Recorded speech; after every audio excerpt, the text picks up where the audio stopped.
Hey guys, I'm back in South Bend to the cold, away from the nice warmth in Miami.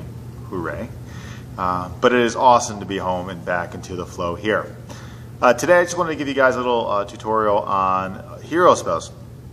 And this is a great stretch to use, especially if you are a triathlete. So if you like to swim, bike, or if you like to run. But I think it's important for all of us to work on this pose because it helps to stretch out the quadriceps, the shins, and the feet, and the ankles, and they'll help if you have plantar fasciitis as well.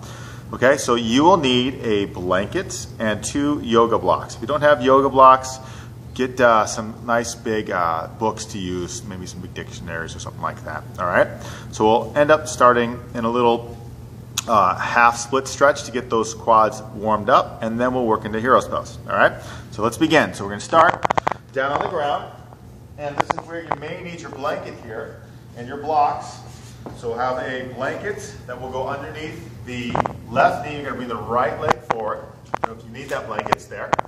Lengthen up through your spine, hands on those blocks, lift your heart here. So you're supporting yourself with those blocks.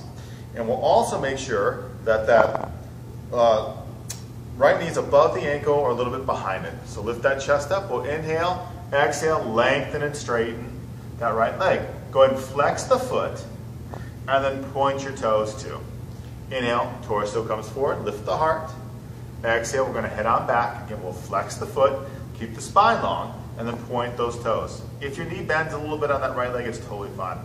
Maybe really tighten those hamstrings. Come forward again, lift the chest, open it up. Exhale, come back.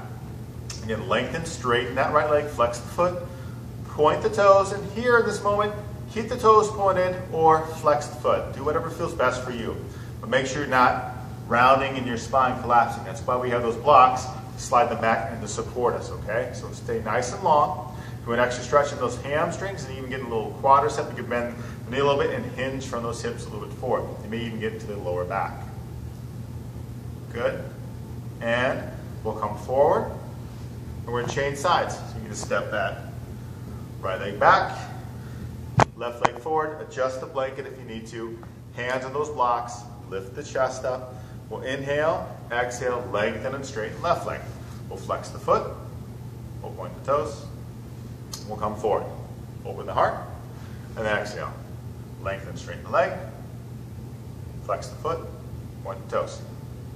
Forward as we inhale, exhale, we'll lengthen, straighten that left leg, flex the foot, point the toes. We'll pause here for a couple breaths here. You know, if you want to keep the toes pointed, go for it. As that's how our feet will be when we work through this hero's pose. You'd rather flex, stretch out in the calf a little bit more, that's fine. Good, come forward, and let's release. Now we're going to work into our hero's pose. Now for some of us who've been practicing a long time, and you have nice open quadriceps and shins and feet, sitting in this position may work just fine. It's easy for me. A lot of people it's not easy for. That's why we want to use the props. So you may need your blanket to actually go either under the knees, like so, for you, or do a side profile here. You may need that blanket to go under the ankles or under the glutes there. So make this work for you. If this is uncomfortable as well, sitting on the heels, use a block or 2, and you can sit up on the block. So you're going to take some of that pressure off of the quadriceps, off the knees, the shins, and the feet. So again, do what's right for you in this moment. Stay nice and long in your spine, and you're just going to sit here. You're going to sit here for probably about a good 5 to 10 breaths. Deep breaths. So we're talking about maybe about a minute or so. And what you'll want to do with this one is slowly progress forward in time. So advance that to maybe 1.5 minutes twice a day. Or maybe you'll go 2 minutes twice a day, and even bump it up to 3 times a day, 4 times a day, as you're getting looser and looser in those quadriceps and those shins and the feet. Now, for those of us who like to swim, what would be really good for you to do to help out to counterbalance how those feet are always pointed, do the side profile again here, is tuck the toes under and sit on those heels. And you can use a block or two to elevate under the sits bones to help you out. But here, you're stretching out on the bottom of those feet. You're getting into the toes, into the plantar fasciitis, into those Achilles, which helps out in the counter seated or pointed toes there.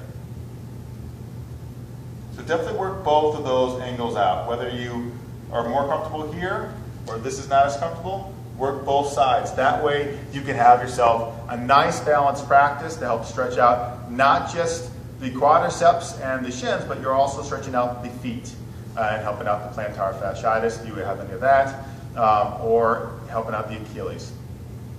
Thanks for tuning in. Practice this numerous times a day, and you'll see development happen over time of that improvement for the flexibility in your quadriceps, in the shins, and the feet. All right. Have a good day. Welcome back to winter. Namaste.